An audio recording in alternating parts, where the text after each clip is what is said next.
Hi అండి, అందరికీ నమస్కారం. మీరు చూస్తున్నది రూప మంత్ర సాధన ఛానల్. మా ఛానల్ను ఎంతగానో ఆదరిస్తున్న మిత్రులకు, శ్రేయోభిలాషులకు, మా యూట్యూబ్ ప్రేక్షకులకు పేరు పేరున ధన్యవాదాలు.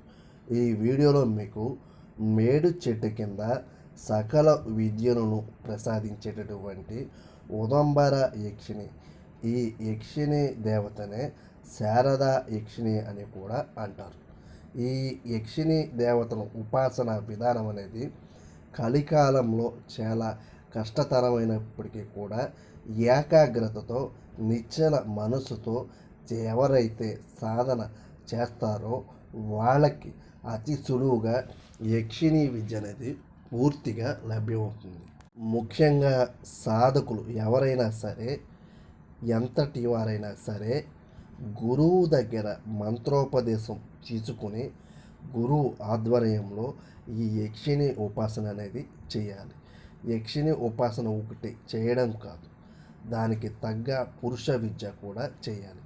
పరమేశ్వరుని ఎవరైతే నిష్ఠతో భక్తితో కొలుస్తారో అలాంటి ఉపాసకులకు యక్షిణి విద్య అనేది అతి సులువుగా లభ్యమవుతుంది. నేను మా గురువుల దగ్గర ఒక యక్షిణీ విద్యను ఉపాసించి అది ఫలించక చాలా ఇబ్బందులు పడి సాధనను చేస్తూ సంపూర్ణ సిద్ధి పొందలేక కొన్ని యక్షిణీ విద్యలను నేను వదిలివేయడం జరిగింది. యక్షిణీ విద్య ఉపాసన చేసేటప్పుడు గురువు ఆధ్వర్యంలో సంపూర్ణంగా మంత్ర విధానం తీసుకుంటేనే కానీ ఈ విద్యకు ఉపాసించకూడదు. లేదంటే కొన్ని యక్షిణీ దేవతలు అతి భయంకరంగా శబ్దాలు చేస్తూ, వింత వింత అరుపులతో శబ్దాలు చేస్తూ సాధకుడిని పక్కదావ పట్టిస్తూ ఉంటాయి. ఇలాంటి భయంకరమైన సంఘటనలు నా జీవితంలో చాలా జరుగుతూ వస్తూ ఉంటున్నాయి. అనుభవంతోనే మంత్ర యక్షిణీ సాధన అనేది చేయాలి తప్ప ఎవరు పడితే వాళ్ళు మంత్రం అనేది అరవణ లేకుండా ఏ సాధన పడితే ఆ సాధన చేసి వీధులంట తిరుగుతూ పిచ్చివాళ్ళలాగా తిరగకుండా నా అనుభవంలో ఎదుర్కొన్న కొన్ని విషయాలను ఈ వీడియో రూపంలో మీకు చెప్పడం జరుగుతుంది. ఈ యక్షిణి ఉపాసన అనేది 5 మండలాలు చేయాలి. ఈ విధానం మేడి చెట్టు కింద అరణ్య ప్రాంతంలో నిశ్చయంగా లేదా నది ఒడ్డున అలాంటి ప్రదేశంలో ఈ యక్షిణి ఉపాసన అనేది చేయాలి. దీనికి మంత్ర విధానం ఓం హ్రీం శ్రీం క్లీం శారద యక్షిణి సకల విద్య హ్రీం శ్రీం క్లీం కురు కురు స్వాహ. ఈ మంత్రాన్ని సాధకుడు ప్రతిరోజు 10 గంటల సమయం నుంచి 3వ జాము వరకు ఈ విధానాన్ని, ఈ మూల మంత్రాన్ని 10,000 సార్లు చెప్పున 45 రోజుల పాటు చేయాలి. దీన్నే కలికాలంలో 5 రెట్లు ఎక్కువ చేయాలి కాబట్టి పూర్వం రోజుల్లో అయితే మంత్ర విధానం అనేది 45 రోజులకే సిద్ధించేది. ఇది మూలమంత్ర విధానం కలికాలం కావున సాధకులు పరిపూర్ణంగా 5 మండలాలు చేసినట్లయితే బ్రహ్మచర్యంతో ఈ యక్షిణీ దేవత సాక్షాత్కారం అనేది జరుగుతుంది. ఈ యక్షిణీ దేవత ప్రత్యక్షమైనప్పుడు సమస్త విద్యలను, వేదాంగాలను, పురాణ ఇతిహాసాలను, చతుర్వేద విద్యలను కూడా ప్రసాదిస్తుంది.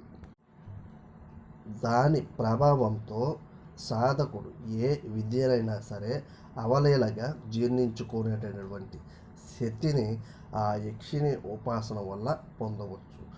సాధకులకు ఏమి కావాలనుకున్నా ఈ మూల మంత్రంతో 10,000 సార్లు జపం చేస్తే గనక ఆ విధానం, ఆ పని ఏదైతే ఉందో ఆ పని సాధకుడు మనోభిష్టం సిద్ధి కూడా ఈ మంత్ర విధానం జపం చేయడం వల్ల సాధకుడు సిద్ధిస్తుంది. ఈ సాధన చేసేటప్పుడు సాధకుడు ఒంటి మీద ఎర్రటి గోచిని పెట్టుకుని చెట్టు కింద దర్భాసనంతో ఉత్తర దిశగా జపం విధానం అనేది చేయవలసి ఉంటుంది. కొంతమంది గురువులు వాళ్ళ అనుభవంలో రకరకాల విధాలుగా యక్షిణి సాధన అనేవి ప్రాంతాన్ని బట్టి కూడా చేయవచ్చు. ఇది గురువుల వద్ద పరిపూర్ణంగా భక్తి విశ్వాసాలతో ఎవరైనా సరే, పురుషులు స్త్రీలు కూడా ఈ విధానాన్ని ఆచరించవచ్చు. నేను కొన్ని యక్షిణి ఉపాసన చేసినప్పటికీ అందులో నాకు ఒక యక్షిణి మంత్ర సిద్ధి మాత్రమే జరగడం జరిగింది. సాధకుడు యక్షిణి ఎవరైతే చేస్తారో కన్నె పిల్లగాను పడుచు పిల్లగాను సాధన చెడగొట్టడానికి అనేక రూపాలతో వస్తూ ఉంటారు. సాధకుడు చెలించకుండా ఎప్పుడైతే తన గుండె ధైర్యంతో మనోబలంతో సాధన చేసి పరిపూర్ణంగా సిద్ధి పొందవచ్చు.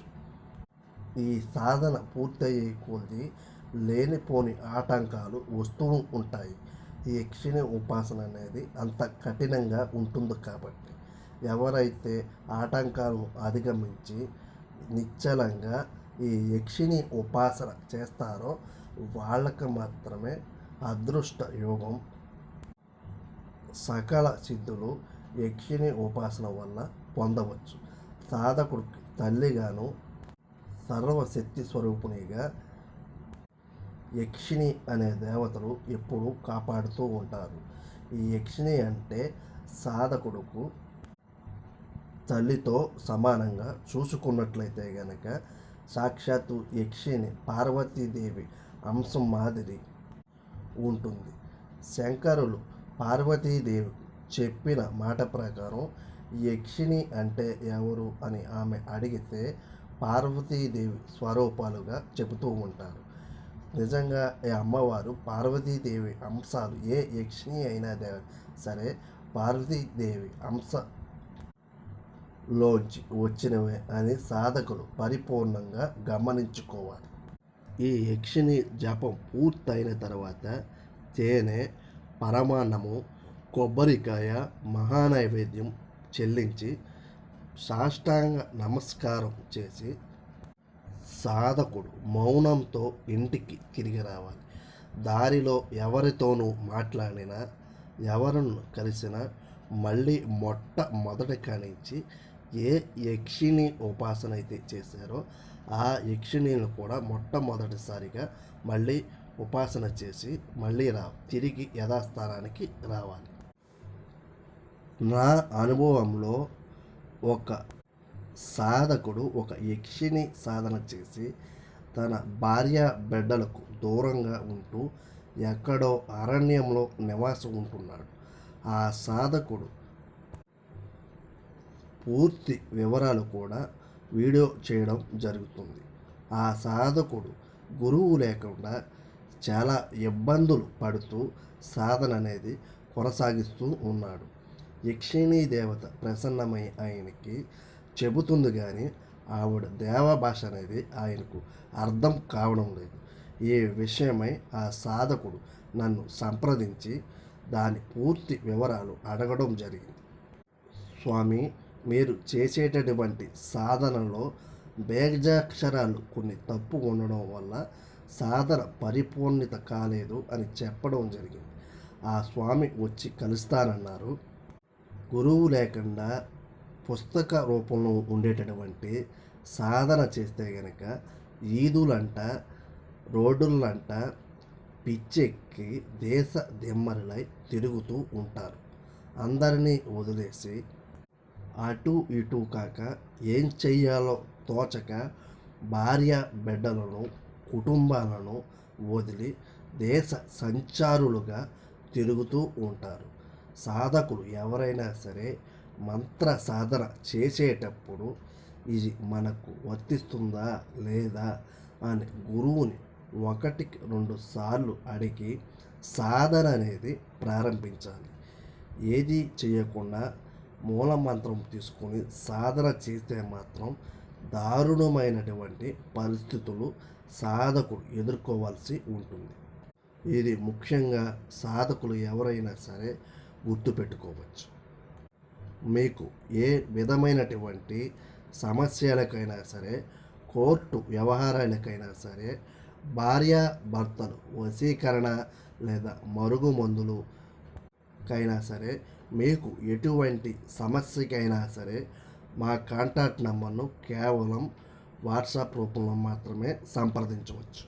మా కాంటాక్ట్ నంబర్ 9885793015కి మీ సమాధానం చెప్పడం జరుగుతుంది. ఈ వీడియో కనుక మీకు నచ్చినట్లయితే షేర్ చేయండి, లైక్ చేయండి. మరిన్ని మా లేటెస్ట్ వీడియోల కోసం మా ఛానల్ను సబ్స్క్రైబ్ చేసుకోండి.